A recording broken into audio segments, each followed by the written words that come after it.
Today we're having a look at the Nordia 55 Charisma. Here she is at Berthon Lymington Marina on her normal berth. She has been commissioned for the season and she's got nice new anti-fouling paint and polished topsides. The Royal Van Dam Nordia shipyard in Holland are a pretty iconic yard. Unfortunately, they're no longer going, but they did build this series of remarkable 55-footers. They started off building yongerts, True's yongerts, and then started to build their own bluewater cruising yachts and actually built up to around 100 feet in their day.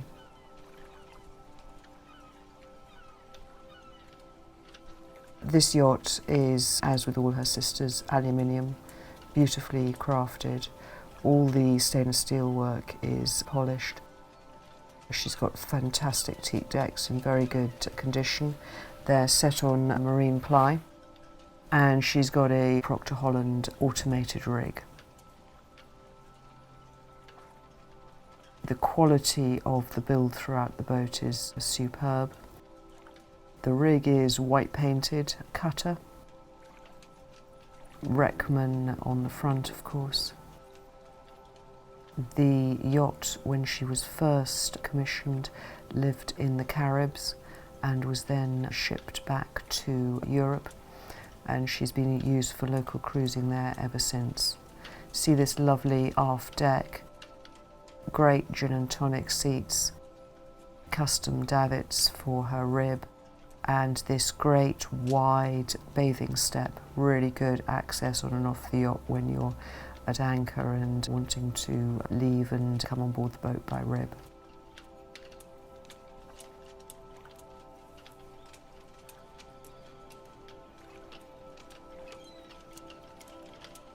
Now we're going to have a look at these great wide decks, high stanchions, very secure boat in every way. A lot of what was put on these yachts was custom for them. You see how all the gerards are properly protected. Very substantial standing rigging, and that hatch is teaked over by Nordia so that you don't slip when you're up dealing on the foredeck. You see this anchoring arrangements with two permanently fitted anchors. Beneath that teak-covered hatch, you will find the most enormous lazarette, which has room for everything you could possibly need aboard the yacht when you're crossing oceans with her. She also has her canopy, which she's wearing today. Without it, she's very sleek, but for the UK, where we get a lot of rain and cold, it's a great thing to have up for winter maintenance, or if you come down and want to just shelter from the elements. It all folds back beautifully, and then you've got a flush yacht. The spray hood will also retract if you want it to. And then we're in this big centre cockpit.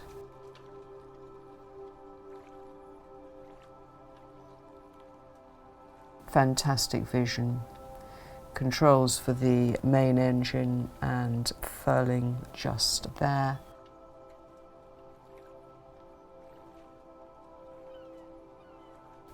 Great vision forward, very easily sailed boat this.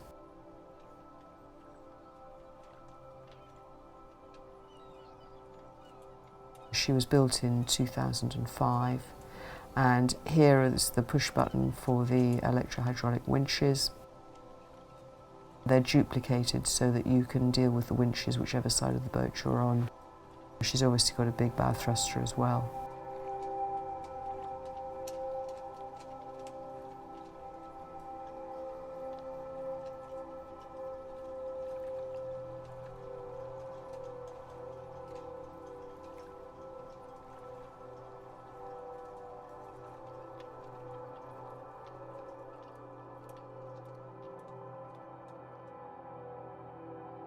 Now we're having a look down below.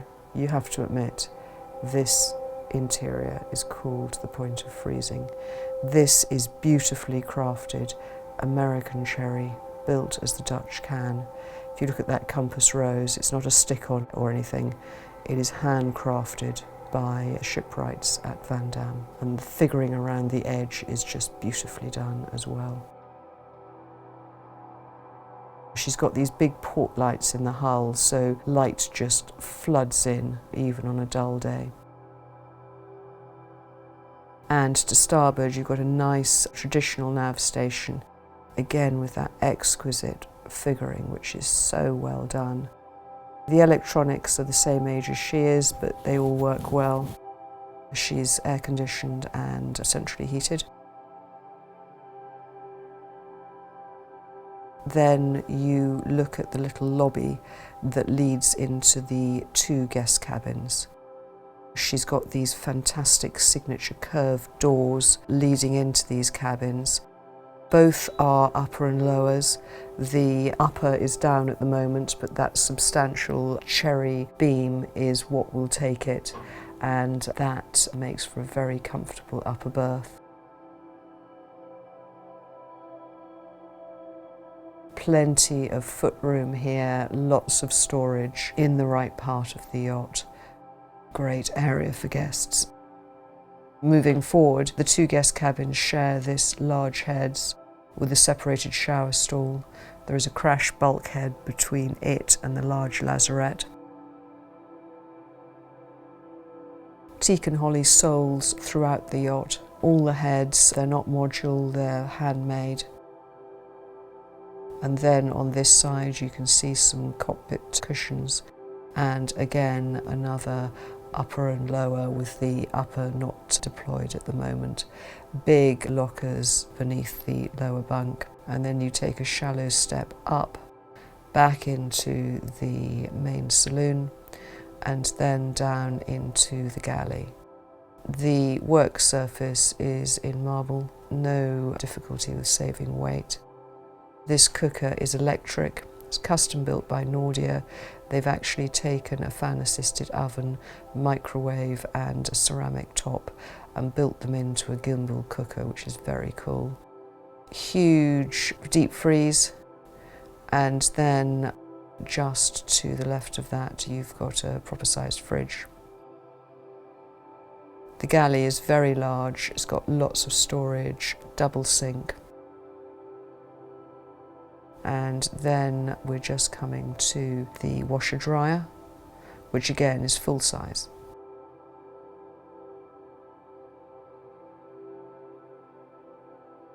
This passage is also, of course, the passageway into the owner's stateroom. Notice the wellies. She is in UK after all. Enormous double cabin, lovely berth which is split with lee cloths. 2 seating areas, absolutely enormous wardrobes, lovely place to spend time, and of course the joinery detailing is absolutely lovely.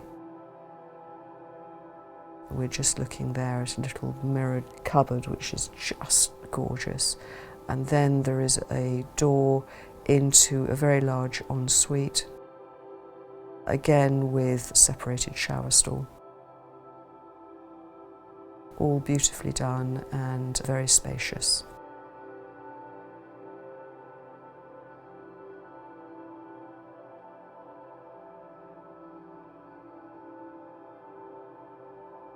And then we go back through the galley into what is very special about all Nordias, which is their engine room, which looks a bit more like an operating theatre.